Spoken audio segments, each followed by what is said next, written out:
నమస్తే సార్, ఎలా ఉండబోతుంది? ఎవరు సీఎం అయ్యే అవకాశం కనబడుతుంది? రేపు జూన్ 4 రిజల్ట్ కూడా రాబోతుంది. 100 పాళ్ళు జగనే అవుతాడని మా అభిప్రాయం. జగనే ప్రపంచాన్ని మళ్ళీ అప్పుడులాగానే చుట్టిస్తాడు. అప్పుడు 151 చేశాడు కదా, దానికన్నా తగ్గదానికే ఇల్లు లేకుండా చేస్తాడు ఇది. మరి ఇటుపక్క కూటమి అభ్యర్థులకి పడే ఓటు శాతం 2% పెరిగి ఇప్పుడు చెప్తున్నారు కదా, వాళ్ళు అనే మాటలను బట్టి అసలు ఏ రకంగా వేస్తాడు. ఇదివరకు చేసిన పథకంలో ఏ పథకం అనేది ఒకటి కూడా ఇలేదు కదా, అన్ని కాశం చేశాడు కదా. జగన్ చెప్పిన మొత్తం చెప్పనే కూడా కొన్ని చేశాడు కదా, దాన్ని బట్టి ఏడాది కూడా ఎక్కువ అయింది కూడా దీనికోసమే. మరి కుప్పంలో ఎలా ఉండబోతుంది? అసలు కుప్పంలో అది అటు ఇటు కాకుండా ఎక్కువ ఆయనకే చెబుతున్నారు. ఎవరికి?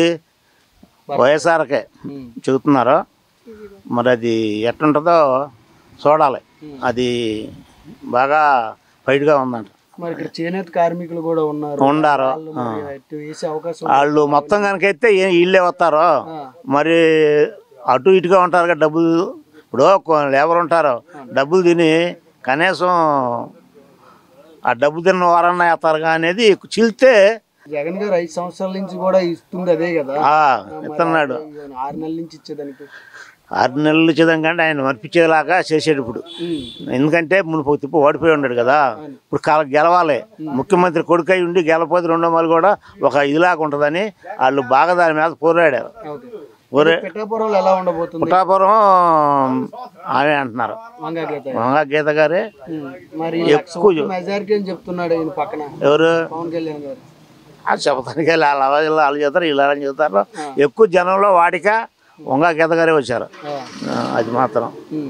అయితే ఎలా ఉండబోతుంది రేపు జూన్ 4వ తారీఖు? జూన్ 4 ఇప్పుడు ఆయన అన్నంత ఇప్పుడు ఆయనే అన్నాడు, మళ్ళీ ఇప్పుడు దానికి తగ్గతానికి వెళ్ళేదని. అంత కాకపోయినా ఈయనే మళ్ళీ ముఖ్యమంత్రి కాబట్టి అవకాశం కనబడుతుంది. మామూలుగా ఈ సర్వేలో కూడా 130 కాడి నుంచి 140 దాకా చెప్తున్నారు. ఆ రకంగా వస్తాయని మేము కూడా అనుకుంటున్నాం. ప్రత్యేకంగా తక్కువ అనుకుంటున్నాం. అయితే రేపు జూన్ 4వ తారీఖున అంగరంగ వైభవంగా మళ్ళీ బ్రహ్మాండంగా మా ఊరి ఆవో తెలిగిపోయింది. దీపాలు వెళ్ళిపోతాయి, టపాకాయలు పండగలాగా ఉంటుంది ఊరు. అంతే. జగన్ గారు మళ్ళీ రెండోసారి అవతం ఖాయం.